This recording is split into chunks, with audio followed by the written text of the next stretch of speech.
Bienvenue dans les enquêtes du Nouveau Détective. Le Nouveau Détective, premier magazine d'enquête sur les grands faits divers, et Engel présente Brûlée vive par son amour de jeunesse. Une enquête de Sophie Novakovic.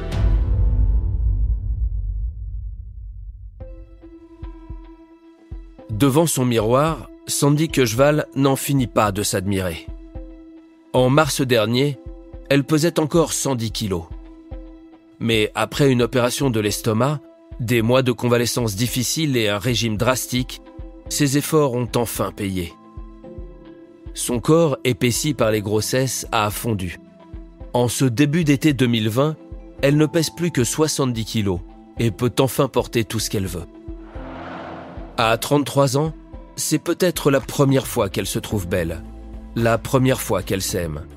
Jolie revanche sur les coups durs et les moqueries du passé. Sandy n'était alors qu'un bébé quand son père est mort, laissant sa mère Gilberte seule avec 7 enfants à élever. À 15 ans, l'ado, mal dans sa peau, s'entiche d'un garçon et tombe enceinte. Sa mère se désole et lui conseille d'avorter. Mais Sandy refuse. Elle a beau être jeune, elle est en train de construire quelque chose qu'elle désire le plus, sa propre famille. Après sa première fille Marie, elle donne naissance à 2 fils, puis une rupture, puis une relation dramatique avec un homme qui la renvoie en pleurs chez sa mère. Et de nouveau, l'amour sous les traits de Fabrice, le père de son 4e enfant. Hélas, voilà qu'aujourd'hui, après 6 ans de vie commune, ce couple à son tour bat de l'aile. Si bien que Sandy se raccroche aux promesses du miroir.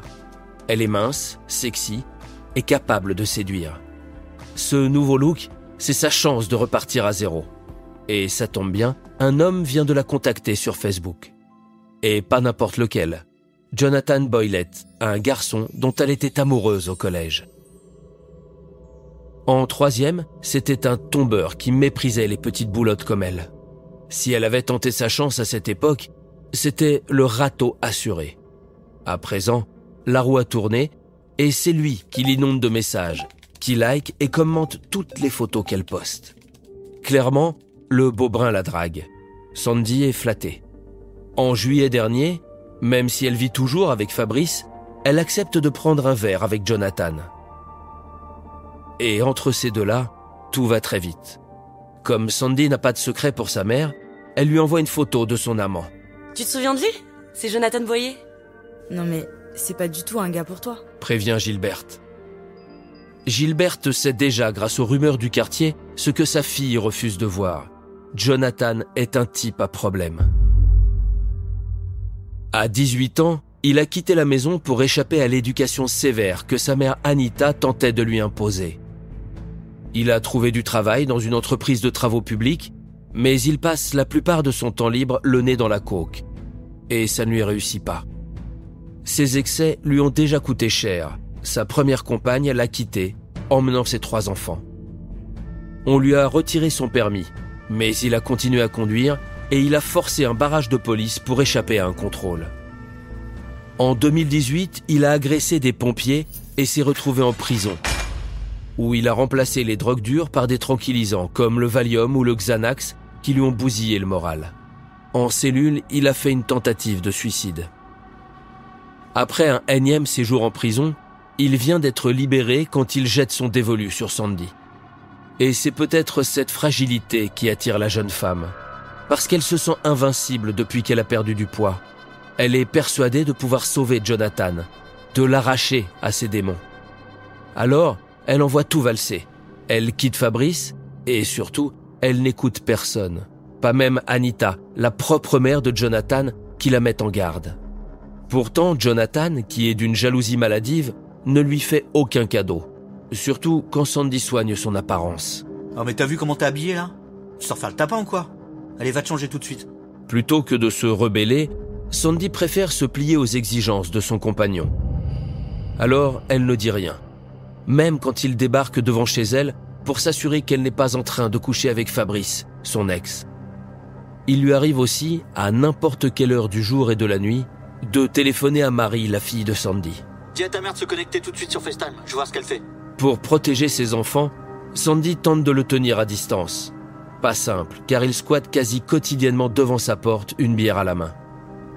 Alors, chaque soir, la jeune femme couche ses petits, prépare les cartables, choisit leurs vêtements du lendemain, et une fois ce rituel accompli, elle sort affronter les caprices de son amant.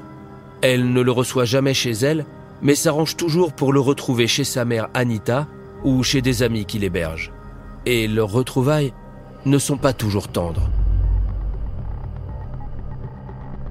Un matin, dans la salle de bain, sa fille, Marie, repère des marques bleues sur les bras et les épaules de sa mère.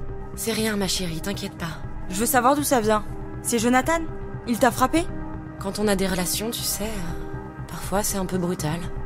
8 jours plus tard, Sandy affiche un hématome de la taille d'un poing sur la cuisse. Non, ça c'est rien, c'est moi, je me suis cognée dans un tiroir. Mais Marie n'est pas dupe. Quant à Sandy, elle est anéantie. En septembre, elle apprend que Jonathan la trompe. Quand je pense qu'il me fait crise de jalousie sur crise de jalousie alors que c'est lui qui continue de voir son ex, il se fout bien de ma gueule. Confie la jeune femme à une amie. Mais dès le lendemain, elle retombe dans ses bras. Rien ne semble pouvoir stopper le cercle infernal de leur rupture et leur réconciliation. D'autant que Jonathan se montre de plus en plus menaçant. « Si tu me quittes, je te crame, toi et tes mômes. » répète-t-il à Sandy dès qu'il sent qu'elle lui échappe. Le 10 novembre, c'est la dispute de trop. Cette fois, la jeune femme est à bout. A-t-elle décidé de quitter Jonathan pour de bon ? C'est ce qu'elle laisse en tout cas entendre à sa fille, avant de s'excuser, comme rongée par la culpabilité d'avoir fait rentrer ce sale type dans leur vie. « Je te demande pardon. » murmure-t-elle tristement, en serrant Marie dans ses bras. Ce même soir, il est un peu plus de 18h quand son ex, Fabrice, dont elle est restée très proche, la rejoint à une station-service pour faire le plein. C'est à ce moment-là qu'elle reçoit un appel de Jonathan. Il est furieux et exige de la voir maintenant et tout de suite. Sandy accepte de le retrouver. Elle ne rentrera plus jamais chez elle. À 23h30, l'alarme stridente d'une voiture vient troubler la quiétude de la rue Victor Schulcher à Bully-les-Mines. Intrigué, un riverain ouvre la fenêtre de son petit pavillon, jette un coup d'œil à l'extérieur et découvre une scène d'horreur. Une femme en flammes jaillit d'un véhicule en feu.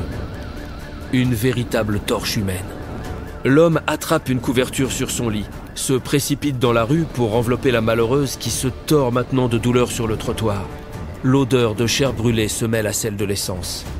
Sandy Chocheval est toujours consciente à l'arrivée des pompiers.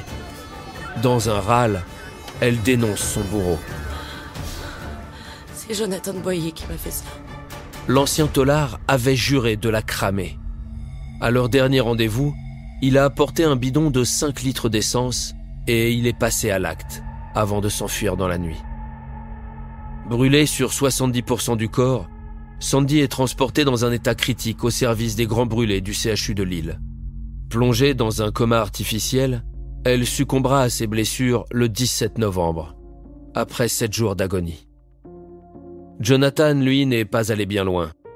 Interpellé dès le lendemain, il nie catégoriquement les faits, puis reconnaîtra les faits, en précisant qu'il n'avait pas l'intention de tuer Sandy. Selon lui, il s'agirait d'un accident. Bien évidemment, sa version des faits ne dupe aucun proche de la victime. Dans l'appartement familial, le drame a plongé la fratrie dans le désespoir et la tristesse. Je vais au cimetière tous les jours. Je dormirai à côté d'elle si j'en avais le droit. Avoue-t-elle publiquement. Sa plus jeune sœur est assise à ses côtés. La joie de vivre qui devait habiter toutes les petites filles de son âge semble l'avoir quittée à tout jamais. Lors de l'enterrement, la fillette a tenu à déposer sur le cercueil de sa maman quelques bonbons et les 3 pâquerettes qu'elle accueillit en chemin. Bientôt, une femme entre dans la pièce. Anita, la mère de Jonathan, sans un mot, embrasse Marie, empoigne ses mains et la serre fort. On t'en veut pas, Anita. On sait très bien que c'est pas ta faute. Mieux que bien des adultes, l'adolescente comprend. Elle pardonne. Anita sanglote. C'est dur parce que j'ai perdu une personne que j'aimais, et le responsable de ce drame, c'est mon propre fils. Mais pourquoi il a fait ça ? Mis en examen pour homicide volontaire, Jonathan Boyley reste présumé innocent.